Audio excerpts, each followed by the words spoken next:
You are listening to the IndyCar Report with Elijah Poe every Thursday on the Central Indiana Sports Report.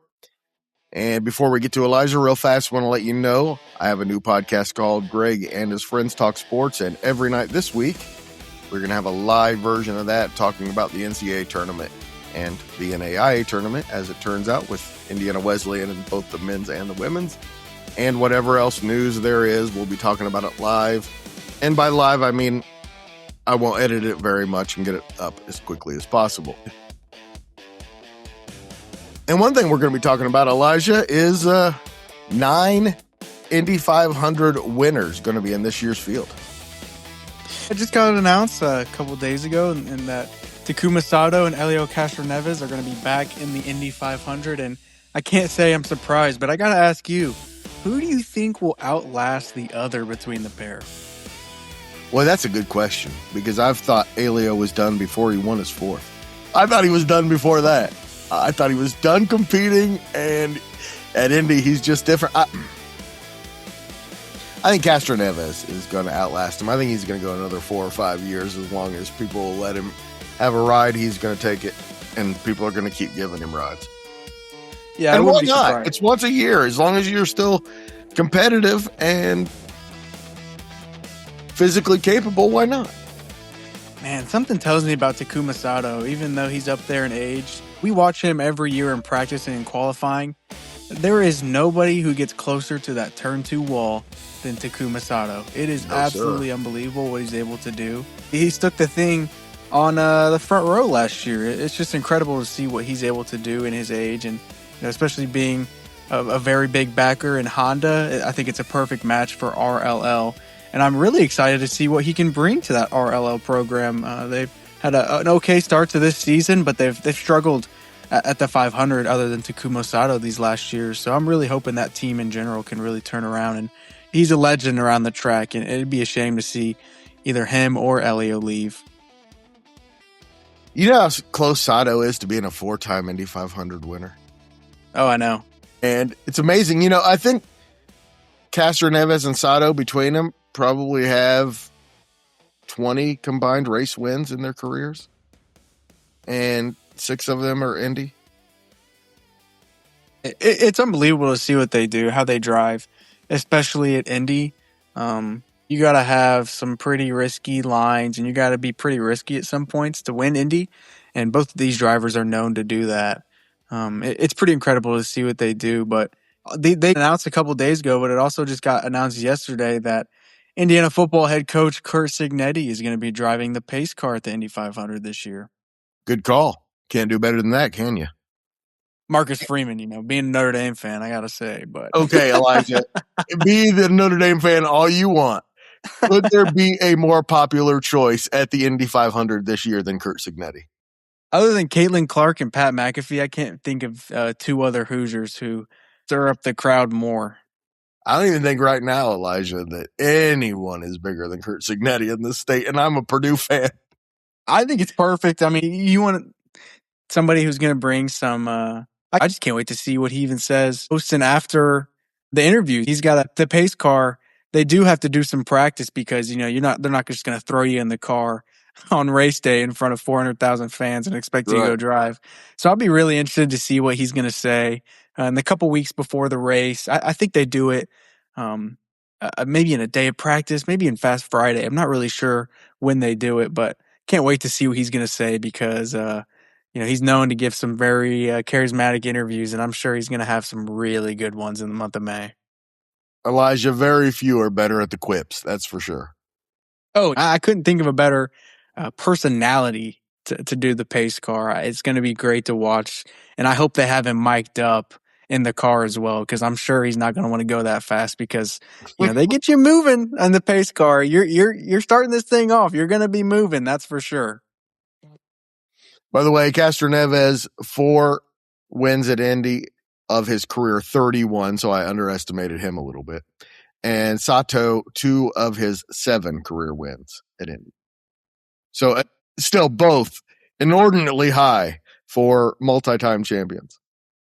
And we can talk about Indy some more because as of right now, we're looking at 33 entries for the Indy 500, but I think it's great that they're going to get to that 33 mark. But man, it would be a shame if they couldn't get to 34 or 35, because the last row shootout is one of my personal favorite parts of the whole month of May. Just the emotions, what it means to be on the line of making the biggest race in the world.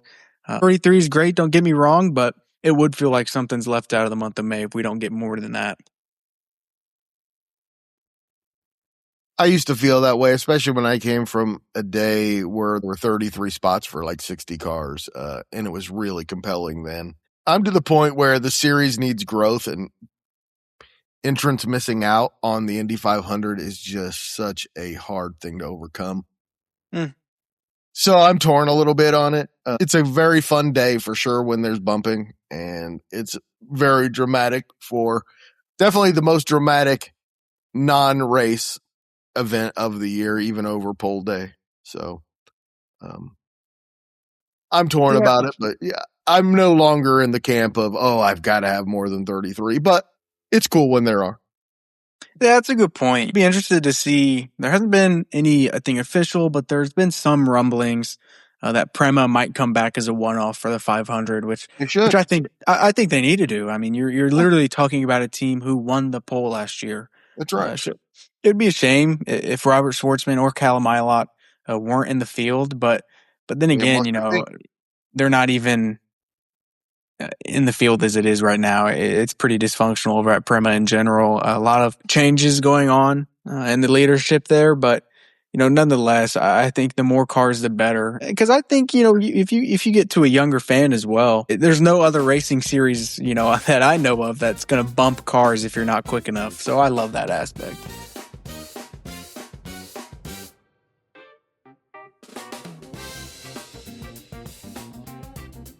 I wanted to go through the top 5 after we just hit Arlington. Top 5 is Kyle Kirkwood in first, Alex Palou in second, Pato O'Ward in third, Joseph Newgarden in fourth, and Scott McLaughlin in fifth. And I wanted to ask you, could we have picked a better top 5 after the first 3 races if we tried? Maybe a little, but not much. Those are 5 of the best 8 for sure. And here's the thing. Anyone else in the top 5 have a DNF besides Palou? Because he's in second place with the DNF. That should tell you a lot. You got to think his average finishes of the 2 races he has finished are 1.5. One in first and one in second. So, but regardless, I think we have such a great top 5 as it is. I'm interested to see kind of where this happens, where we go after Barber, because this is where we're going to hit the first road course of the season coming up here next week. But I love to see things so close. Kirkwood's got a nice, I think, 25, 26 point lead on Palou, which, if he's just able to do what he's been doing these first 3 races, finishing inside the top 5, finishing on the podium and getting a race win in Arlington, I think we could have a really compelling championship battle that hopefully lasts the whole season. Yeah, I'd like to see Pato get in there too, but it sure doesn't look like they're quite fast enough on street courses. Yeah, I don't think you're wrong.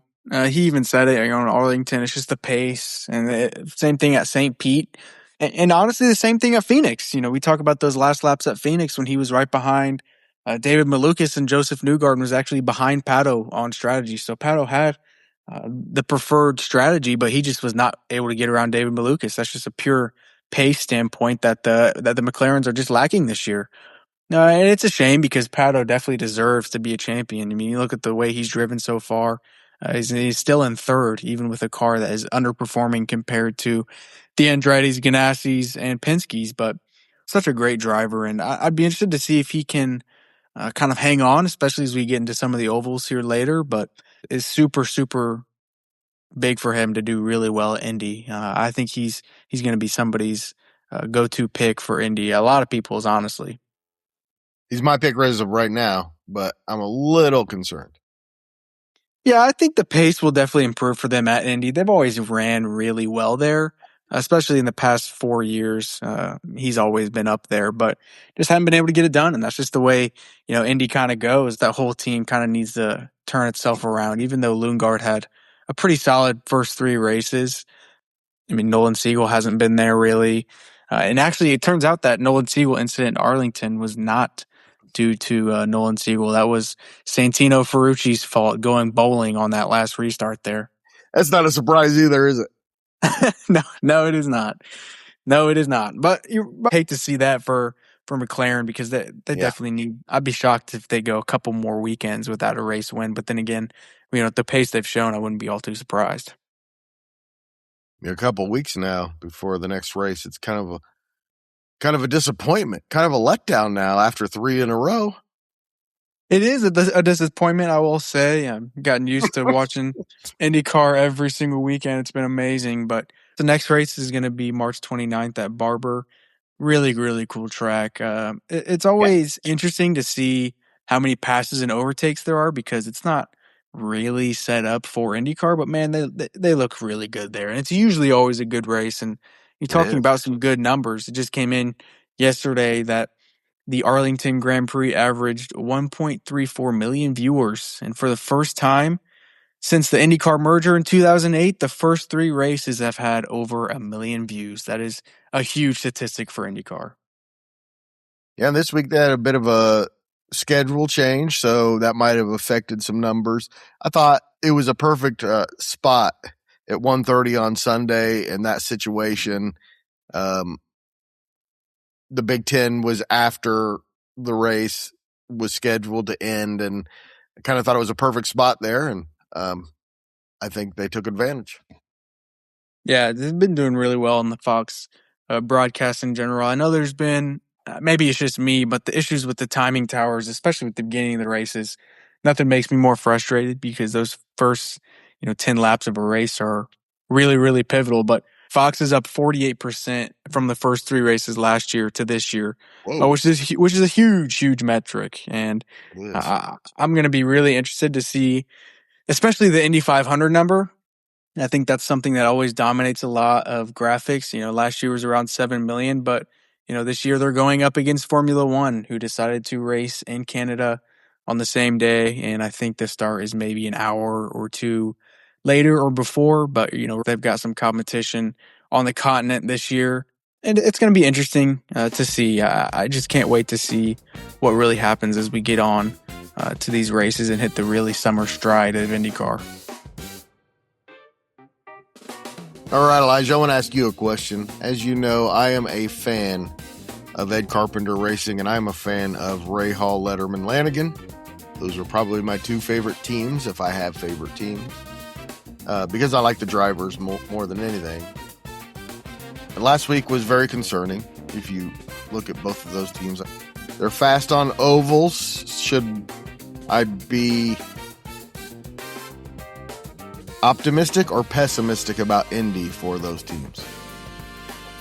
There's 2 separate answers for both. I think Ed Carpenter Racing as a whole this year, I just think they're running completely different than they did last year.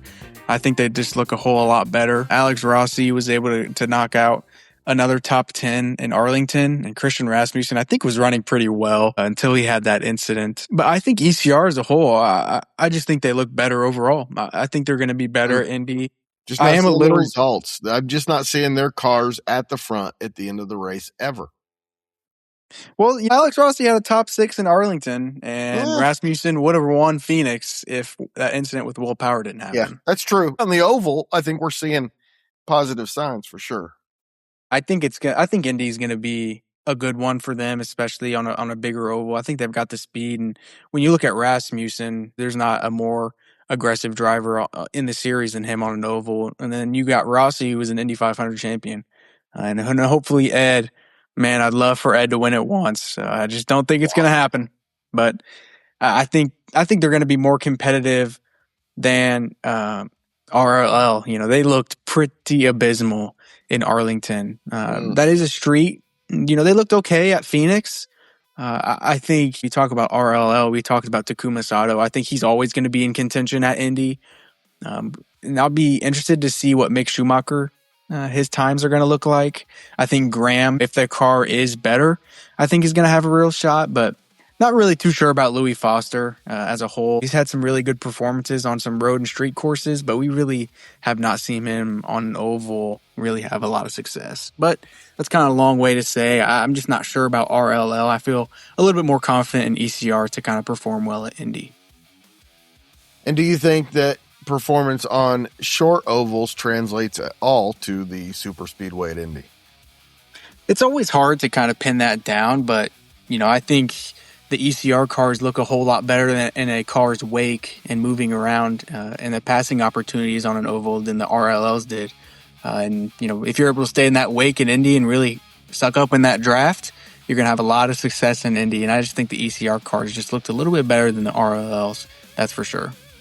Well, that's all we have for today, and we'll be back next week for the IndyCar Report to preview one of the greatest races. I love this park. Barber Motorsports Park, just outside of Birmingham, Alabama, gives us some of the best views of the IndyCar schedule all year. Some fast corners, great undulations, very up and down. Should be a very good race, and that race is going to start on Sunday, March 29th at 1 p.m., but we'll make sure to preview Barber Motorsports Park next week and talk more IndyCar. Greg? First road course of the year. Looking forward to it. Can't wait. Thanks so much, Elijah. Thanks so much for listening. We'll be back next week.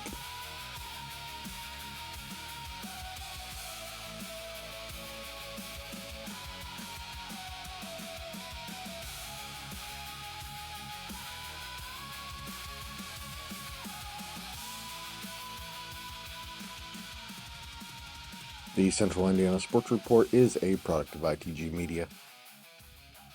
And I love Susie.